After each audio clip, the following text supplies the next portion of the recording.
Hi guys, मैं स्वाति एक बार फिर से स्वागत करती हूँ आप सबका मेरे चैनल पर। आज मैं आपको बताने वाली हूँ कि आप परफेक्ट प्लाजो की कटिंग कैसे करिए। कि जैसे हम रेडीमेड प्लाजो लाते हैं मार्केट से, तो वो क्या होता है कि जब हम प्लाजो को वेयर करते हैं तो क्या होता है, हमारे दोनों पैरों के बीच में वो प्लाजो अंदर साइड में उसका जो कपड़ा एक्स्ट्रा कपड़ा होता है वो हमारे दोनों पैरों के बीच में इकट्ठा हो जाता है, जिसकी वजह से हमें चलने में भी प्रॉब्लम होती है और हमारा प्लाजो परफेक्ट लुक में नहीं दिखता है। हल्का सा टेढ़ा टेढ़ा सा नीचे साइड जो लुक होता है, एक साइड से हमारा प्लाजो उठा होता है और एक साइड से प्रॉपर नीचे होता है। तो ये छोटे छोटे जो भी प्रॉब्लम आते हैं आपके प्लाजो में, वो सारी प्रॉब्लम आज मैं आपके कटिंग के साथ ही डिस्कस करूंगी कि कैसे आप परफेक्ट कटिंग करें कि आपके जो प्लाजो में किसी भी प्रकार का अंदर जो हमारे दोनों पैरों के बीच में प्लाजो घुस जाता है वो भी ना हो, और नीचे से जो एक साइड अप और एक साइड डाउन रहता है वो भी प्रॉब्लम ना आए। तो चलिए शुरू करते हैं आज का वीडियो।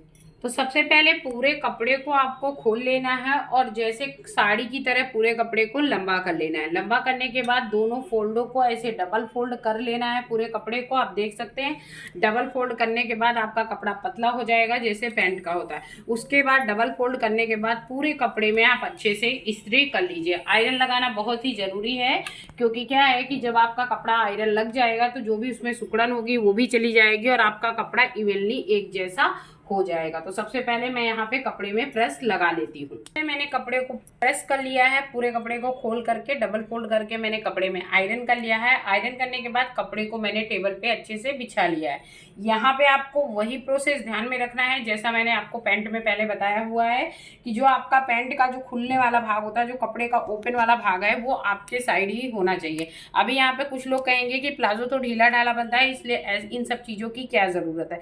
पर इन्हीं सब छोटी छोटी प्रॉब्लम की वजह से ही आपका जो प्लाजो है वो पैर के बीच में आने लगता है। तो जो ओपन वाला पार्ट हो वो हमेशा आपके साइड होना चाहिए। अच्छा, वो क्यों होना चाहिए वो भी मैं आपके साथ डिस्कस करूंगी लास्ट में। अभी मैंने को सबसे पहले क्या करना है, जो हमारा कपड़ा नीचे साइड का है वो आप देख रहे होंगे, एक कपड़ा बड़ा और एक कपड़ा छोटा है। तो यहाँ पे सबसे पहले हमको कपड़ों को बराबर कर लेना है, इसलिए नीचे साइड से दोनों कपड़ों को मिलाते हुए एक सीधी लाइन खींच देनी है, जिससे कि क्या है, जो हमारे कपड़ों की जो चारों पार्ट हैं वो एक बराबर हो जाएंगे और एकदम परफेक्ट लाइन बन जाएगी। तो सबसे पहले हमें कपड़े के चारों पार्टों को बराबर करना है। तो सबसे पहले मैंने यहाँ पे एक लाइन खींच दी है जिससे मेरे चारों पार्ट एकदम बराबर हो गए हैं। और अब ये जो मेरा अप एंड डाउन करके जो कपड़े हैं इनको मैं यहीं से कट कर दूंगी, जिससे मेरे चारों पार्ट एकदम परफेक्टली बराबर हो जाएंगे। तो यहाँ पे इस कपड़े को कट करके हमने निकाल दिया है और आप देख सकते हैं जो हमारा कपड़ा है वो पूरा इवनली बराबर हो चुका है। तो यहाँ पे चारों पार्ट एकदम बराबर हो चुके हैं। अब हमको क्या करना है कि सबसे पहले हमें क्या करना है, यहाँ पे लंबाई का माप लेना है, लेकिन नीचे से 2 इंच हम छोड़ देंगे, क्योंकि हमारा जो प्लाजो है वो नीचे साइड से फोल्ड भी होगा, इसलिए हमने नीचे साइड से 2 इंच का बॉटम लिया हुआ है। आप अगर कम फोल्ड करना चाहते हैं तो 1 इंच का भी बॉटम ले सकते हैं, लेकिन अगर नीचे साइड से थोड़ा सा ब्रॉड फोल्ड करते हैं ना, तो आपका जो प्लाजो है वो एकदम सीधा रहेगा और देखने में लुक भी अच्छा आएगा, जैसे कि हम पैंट में ब्रॉड फोल्ड करते हैं। तो यहाँ पे हमने 2 इंच का वो नीचे से फोल्ड करने के लिए 2 इंच का गैपिंग ली हुई है। तो ये 2 इंच का जो हमने निशान लगाया है इनको कर देंगे सीधा, और ये हमारा फोल्डिंग में कपड़ा चला जाएगा अंदर साइड। तो सबसे पहले यहाँ पे हमने नीचे साइड से ही निशान लगाना स्टार्ट किया है। तो अब ये 2 इंच की फोल्डिंग के लिए हमने कपड़ा छोड़ दिया है। अब यहाँ से हम लेंगे लंबाई का नाप। तो लंबाई हमारी है 34 इंच की। तो 34 तो याद रखेंगे, जहाँ हमने 2 इंच का कपड़ा छोड़ा था, जहां से हमने 2 इंच का कपड़ा छोड़ने का निशान लगाया था, वहां पे फीते के आगे वाले पार्ट को रखेंगे और ऊपर आएंगे 34। तो ये हमारा 34 का निशान आ गया। तो यहाँ पे जो हमने 34 है इसी जगह पे हम निशान लगा लेंगे। तो ये हमारा आ गया 34। तो इसको अब हम कर लेंगे सीधा। तो यहाँ पे हमने 34 लगाया है, थोड़ा सा फीते को आगे बढ़ा लेंगे और यहाँ पर भी आगे बढ़ा करके भी एक 34 का निशान दे देंगे। तो ये मैंने निशान लगा लिया है। अब ये जो 34 का निशान है इसको कर लेते हैं सीधा। तो ऊपर हमने लंबाई का नाप लगा लिया है और ये हमारा 34 का निशान आ गया है। ठीक है, अभी हमारा जो प्लाजो है वो एकदम ढीला ढाला बनता है, इसमें बहुत ज़्यादा मतलब हमको पैर के नी के नीचे की माप या थाई की माप लेने की ज़रूरत नहीं पड़ती है। सभी जानते हैं प्लाजो ढीला ढाला बनता है। तो यहाँ पे हमको सबसे पहले क्या करना है, इनका जो हमने हिप का साइज लिया हुआ है उसको मैं लगा देती हूँ।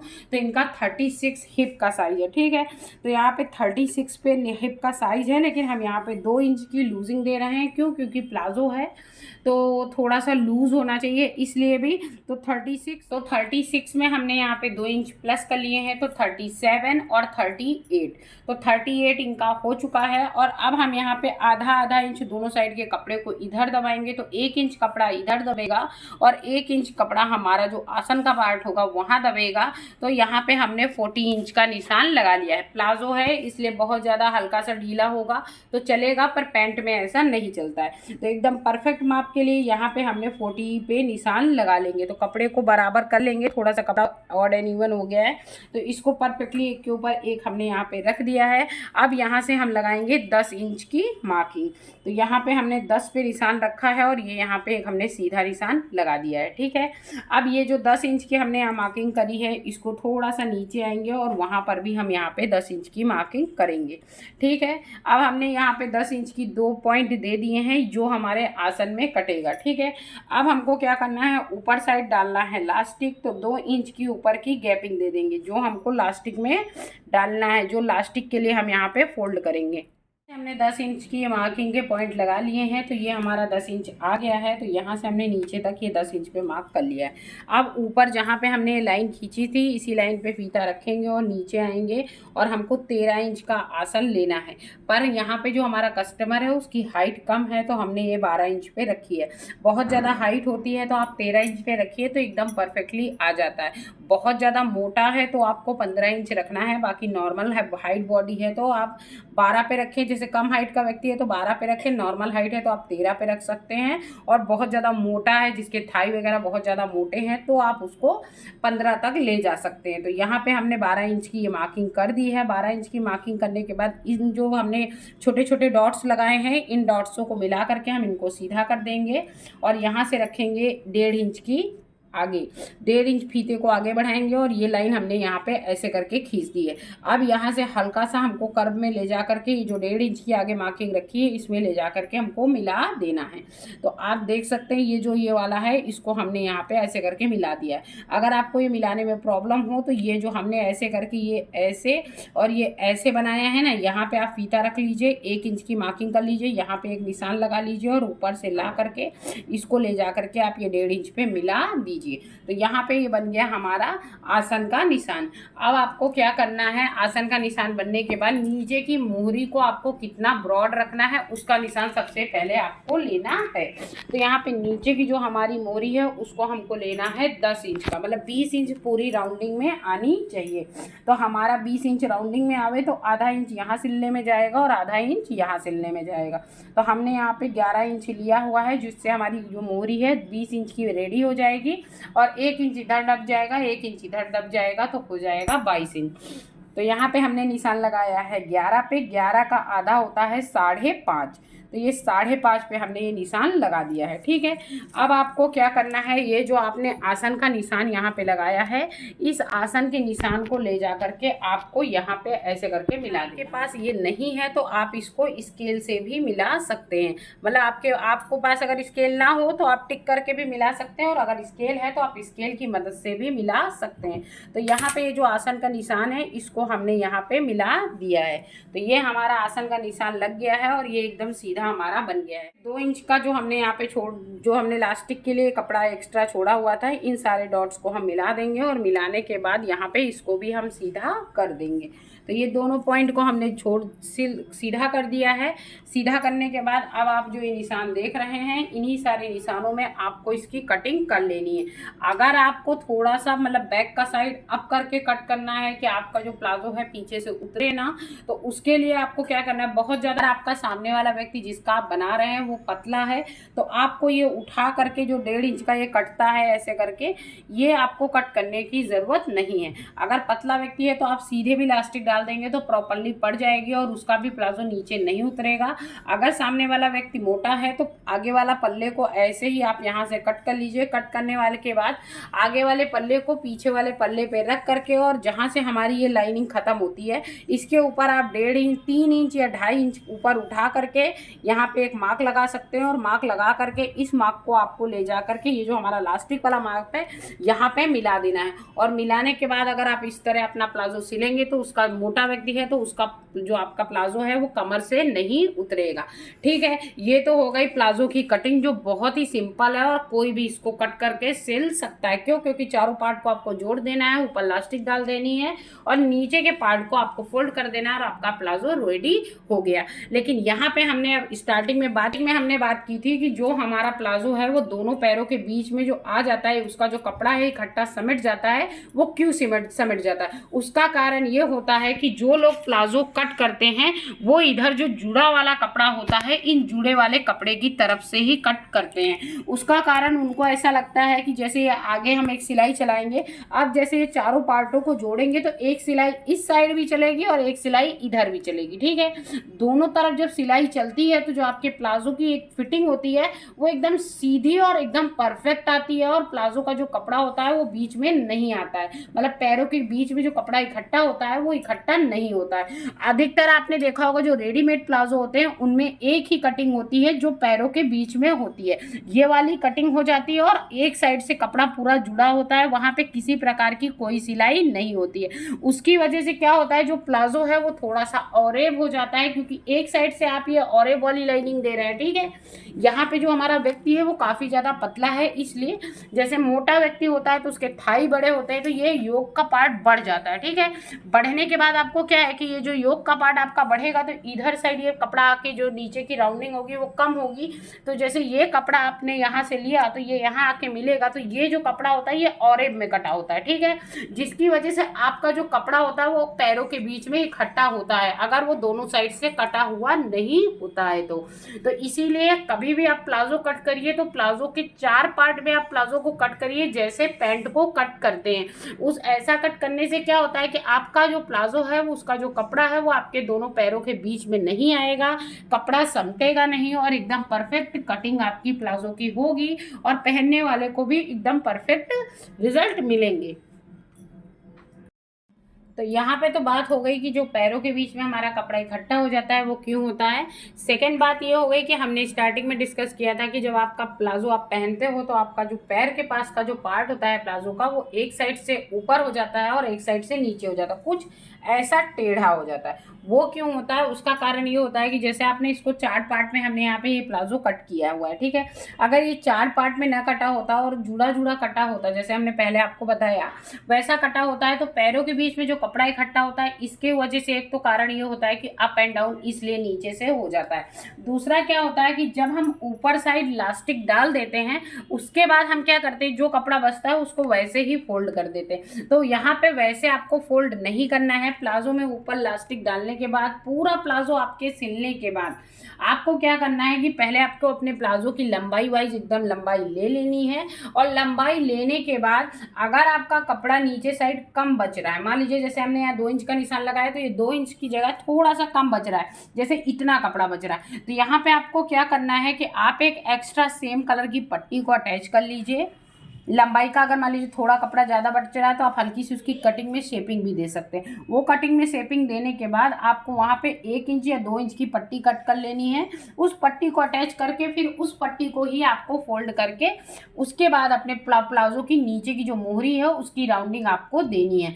ऐसा करने से क्या होता है कि नीचे जैसे थोड़ा ब्रॉड कपड़ा मुड़ा होता है ना तो आपका जो प्लाजो होगा वो एकदम सीधा रहेगा और एक तरफ से छोटा या एक तरफ से बड़ा भी नहीं होगा। और जो प्लाजो समेट जाता है ना ऊपर साइड, जैसे पहनने के बाद हम चलते हैं तो समेट जाता है, थोड़ा ऊंचा हो जाता है प्लाजो, वो ऊंचा होने वाली भी प्रॉब्लम नहीं होगी। एग्जाम्पल के तौर में मैं आपको बताती हूँ, जैसे हम साड़ी में फॉल वेडिंग करते हैं ना तो नीचे फॉल लगाते हैं जिसकी वजह से हमारी साड़ी नीचे साइड से थोड़ा भारी हो जाती है और साड़ी उड़ती नहीं है। तो वही सेम प्रोसेस यहाँ पे लागू होता है कि अगर आप थोड़ा सा ब्रॉड कपड़ा प्लाजो में मोड़ते हैं ना तो उस तरह अगर आप मोड़ेंगे तो आपका प्लाजो भी ऊपर साइड नहीं चढ़ेगा और चलने में भी इधर उधर मतलब ऊपर ऊपर और नीचे अप एंड डाउन नहीं होगा। तो अब मैंने सोचा कि इसी के साथ मैंने कटिंग कर ली है, तो कटिंग के साथ साथ आपको इसी वीडियो में प्लाजो की सिलाई भी बता देते हैं। बहुत ही सिंपल तरीका है प्लाजो सिलने का, लेकिन मेरी एक ही सलाह है कि आप कभी भी प्लाजो कट करिए तो उसके पूरे परफेक्ट 4 पार्ट करिए और चारों पार्टों को आप अटैच करिए, और अटैच करने के बाद ही आप प्लाजो को सिलिए। इससे आपका प्लाजो के जो पैरों के बीच में कपड़ा भरने वाला प्रॉब्लम होता है वो डेफिनेटली कभी भी नहीं होगा। और इसी जगह पे एक पॉइंट आपका छूट जा रहा था, मुझे अभी अभी जस्ट माइंड में आया, तो वो मैं आपको साथ शेयर कर देती हूँ। आपने बहुत सारे प्लाजो देखे होंगे जो ए लाइन के होते हैं, ऐसे करके होते हैं, मतलब थाई के पास से एकदम ऐसे ए बना होता है। वो वाला प्लाजो का भी प्रोसेस आप 4 पार्ट में कट करके करिए ना, तो वो उसमें भी आपको एकदम परफेक्ट रिजल्ट मिलेंगे। तो चलिए मशीन पे चलते हैं और अपने प्लाजो को सिलना स्टार्ट करते हैं। तो यहाँ पे मैंने सोचा कि आप सबको स्टिच करके भी दिखा देती हूँ। अगर आपको अपने घर में अपनी बच्ची वगैरह का बनाना है तो आप इजीली बना सकते हैं। तो सबसे पहले हमको क्या करना है, ये जो चारों पार्ट हैं इनको जैसे हमने कट किया है वैसे ही एक दूसरे में जोड़ देना है। तो सबसे पहले बीच वाला जो पार्ट है, जो आसन का पार्ट होता है, वो आसन का पार्ट एक दूसरे में रख करके इसको हमें 4 पार्ट से 2 पार्ट में कन्वर्ट कर देना है। मतलब दोनों आसन के पार्ट को एक में जोड़ देंगे तो एक पार्ट बन जाएगा, और ये दोनों को आसन का पार्ट एक दूसरे में जोड़ देंगे तो 2 पार्ट बन जाएंगे। तो आसन के पार्ट में इजीली पहले हम सिलाई लगा लेते हैं।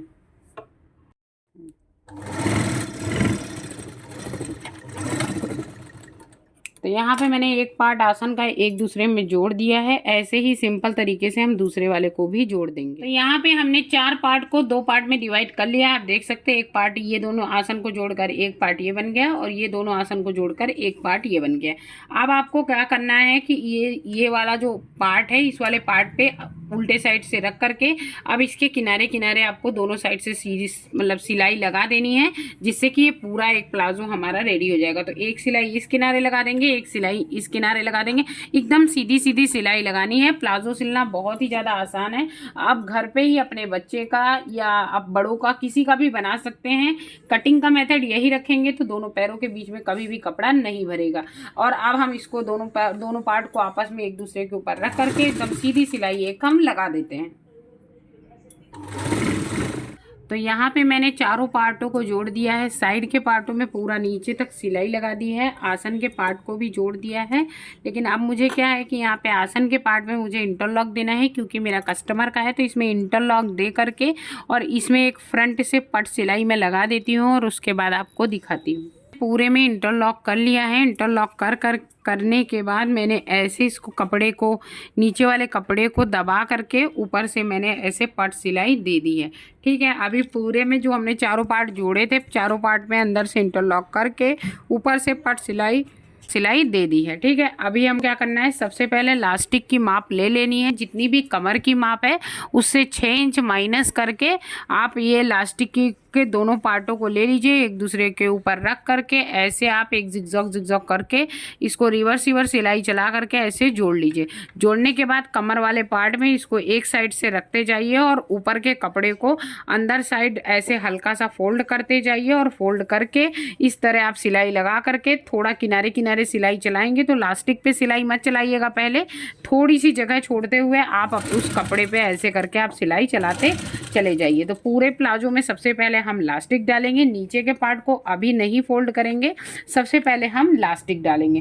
तो लास्टिक को हम ऐसे करके हल्का हल्का कपड़ा छोड़ते हुए आप हाथ से ऐसे करके टच करोगे ना, तो आपको पता चलेगा कि कहाँ पे आपकी लास्टिक है। जैसे मेरी लास्टिक इस जगह पे है और मैं सिलाई उसी के थोड़ा सा नीचे हम सिलाई लगाएंगे। तो इस तरह सिलाई लगा के पूरे प्लाजो में हम पहले सिलाई लगा लेते हैं और उसके बाद मैं आपको दिखाती हूँ। तो यहाँ पे ऊपर साइड हमने पूरे में लास्टिक डाल दिया है। अब हमने पूरे में जब लास्टिक डाल दिया है, उसके बाद आपको क्या करना है कि यहाँ से जो मशीन का ये वाला पार्ट होता है, यहाँ से आपको इस जगह से इसकी जो सुई का मतलब इसका जो धागे के पड़ने का है उसके साइज को आपको 4 पे कर देना है। तो यहाँ पे इसको 4 पे करने के बाद आपको एक बड़ी सिलाई इसके बीचों बीच में लगा लेनी है। ठीक है, वैसे तो ये मैंने आपको पैंट सिलने के जो हमारे 4 पॉइंट थे उसमें मैंने आपको बताया हुआ है, लेकिन यहाँ पे मैं आपको फिर से रिपीट कर देती हूँ। तो यहाँ पे क्या करना है, सबसे पहले धागे को थोड़ा सा बढ़ा लेना है और सुई को अंदर कर लेना है, और अब इसको अपनी साइड, ये जो लास्टिक है इसको अपनी साइड खींचते जाना है और सिलाई लगा लेना है पूरे में। ऐसे ही खींच के पूरे में पहले सिलाई लगा लेंगे और उसके बाद आपको दिखाते हैं। देख सकते हैं पूरे में मैंने एक सिलाई लगा ली है। इस तरह सिलाई लगाने से आपको दो फायदे हैं। पहला तो क्या है कि जो आपकी इलास्टिक है वो एकदम प्रॉपर रहेगी, और जब भी आप इसको पहनते हैं तो जो कभी कभी आपने तो देखा होगा बहुत सारे प्लाजो में जैसे घर के ही सिले होते हैं या हम कहीं सिलवाते हैं तो आपकी जो लास्टिक होती है वो घूम जाती है, ऐसे करके हल्की टेढ़ी हो जाती है, और या फिर लास्टिक एक जगह जब से हम पहनते हैं ना खींच के तो वो एक जगह समेटने लगती है। तो जब आप उसको पहनते हो तो बीच की लास्टिक खींची खींची रहती है और किनारे की लास्टिक फैली हुई होती है। तो ये बीच वाली सिलाई लगाने से आपको ये ऐसी कोई भी प्रॉब्लम नहीं होगी। तो सुई के सांचे को बढ़ा लीजिएगा और 4 पे बीचों बीच लास्टिक के आप एक सिलाई जरूर लगा लीजिएगा। तो अभी ऑलमोस्ट मेरा पूरा प्लाजो डन हो गया है। अब टेबल पे चल के इसकी लंबाई का माप ले लेते हैं और उसके बाद हम इसको फोल्ड करेंगे। तो चलिए चलते हैं। और बिछा लिया है, एक के ऊपर एक करके सारे पार्ट को रख दिया है। यहाँ पे हमको थाई का माप या नीचे का माप नहीं लगाना है, इसलिए सबसे पहले हम यहाँ लंबाई देख लेते हैं। तो 34 इंच की हमारी लंबाई है और आप देख सकते हैं ये हमारा 34 का प्लाजो रेडी है। तो यहाँ पे 34 पे हम एक बार फिर से हल्का सा मार्क कर लेते हैं, और आप चाहो तो इस मार्क को सीधा भी कर ले सकते हैं। तो यहाँ पे शायद दोनों पार्टों को हमको एक के ऊपर एक रख लेना है, और जहाँ से हमने 34 का निशान लगाया था वहाँ से कपड़े को अंदर साइड ऐसे करके फोल्ड कर देना है। और इसको फोल्ड करने के बाद इस पे एक बार काफ़ी दबा करके प्रेस लगा देंगे तो एक सीधी लाइन आपको मिल जाएगी। तो इस तरह करके हमने देखे यहाँ पे इसको दबा करके फोल्ड कर दिया है। तो 34 पे हमने इसको दबा के फोल्ड कर दिया। अब आप देख सकते हैं काफ़ी सीधी और एकदम सटीक लाइन हमको ये मिल गई है। अब जो ये लाइन हमको मिल गई है यहाँ पे क्या करना है, मशीन पे वापस से जा करके इसको ऐसे फोल्ड करना है और फोल्ड करके ऐसे करके इस पर एक सिलाई लगा देना है। तो हमारे नीचे के जो पैजे होते हैं वो प्रॉपर अच्छे से राउंड बन जाएंगे। यहाँ पे दोनों की फोल्डिंग मैंने कर ली है। आप देख सकते हैं कितना चौड़ा पट्टा मैंने मोड़ा है नीचे साइड, जिससे मेरा प्लाजो एकदम सीधा रहेगा। और चारों पार्ट को जोड़ने के बाद मैंने पट सिलाई भी कर ली है। और यहाँ पे आप जो ये पिने देख रहे हैं इन दोनों पार्टों को मैंने बराबर से रख करके पिने लगा ली हैं। अब इसके किनारे किनारे केवल हमको दोनों साइड सिलाई लगा देनी है और मेरा प्लाजो एकदम परफेक्टली रेडी हो जाएगा। प्रेस से अगर आप लाइन बना करके फोल्ड करते हैं तो इजीली और एकदम सीधी लाइन आपकी फोल्ड भी होगी, और उसी के साथ साथ आपको मतलब बार बार नापने की ज़रूरत नहीं पड़ेगी। एक बार आपने मापा कमर के पास से नीचे तक और निशान लगाया और प्लस से ऐसे करके फोल्ड किया आयरन लगाने के बाद, तो एक सीधी लाइन भी खींच जाती है। और ये जो पट्टे की आपकी जो फिनिशिंग होती है वो एकदम प्रॉपर आती है। जैसे ऊपर साइड ये देखिए यहाँ पे ये सिलाई आ रही है ना, तो वो एक एकदम सीधी आती है, टेढ़ी मेढ़ी ये सिलाई नहीं आती है। तो अभी इसके किनारे किनारे मैं पूरे में सिलाई लगा लेती हूँ और उसके बाद मैं आपको ये ट्राई करके भी दिखाती हूँ कि आपको ये पहनने के बाद आपका ये प्लाजो कैसा लग रहा है। यहाँ पे मैंने किनारे किनारे सिलाई लगा दी है। सिलाई लगाने के बाद मैंने इंटरलॉक लगा दिया है जिससे इसके धागे ना निकले, और मेरा प्लाजो पूरा बनके एकदम रेडी हो गया है। इसको सीधा कर देती हूँ, फिर मैं आपको इसका पहनने के बाद लुक कैसा आता है वो दिखाती हूँ। तो आप देख सकते हैं जो मेरा प्लाजो है वो एकदम रेडी हो गया है। फ्रंट में कहीं भी किसी भी प्रकार का झोल नहीं है, एकदम प्रॉपर है। नीचे का आप गोल पॉइंट देख लीजिए, नीचे का आप गोल पॉइंट देख सकते हैं, कहीं से एकदम मतलब ऊंचा नीचा नहीं है। और एक चीज मैं और बताऊंगी, अगर आप ब्रॉड फोल्ड करते हैं ना तो ये दिखने में भी अच्छा लगता है और ऊपर नीचे नहीं होता है। तो नीचे का आप लुक देख सकते हैं, काफी परफेक्ट आया है। ऊपर भी देख लीजिए, कहीं भी किसी प्रकार का झोल नहीं है। पूरे प्लाजो में मैंने पूरे में इलास्टिक डाली हुई है, इसलिए एकदम परफेक्टली आपका प्लाजो एकदम रेडी है। और बहुत ही ईजी है इसको सिलना भी और इसको कट करना भी। तो आप भी इस तरह प्लाजो पूरा घर पे ही रेडी कर सकते हैं। अगर आपको बनाया हुआ हमारा ये वीडियो अच्छा लगा हो तो प्लीज़ हमारे चैनल को सब्सक्राइब कीजिएगा, वीडियो को लाइक कीजिएगा और हमें सपोर्ट कीजिएगा। फिर मिलूंगी गाइस एक नए वीडियो के साथ, नए कंटेंट के साथ। तब तक के लिए बाय बाय, जय श्री कृष्ण।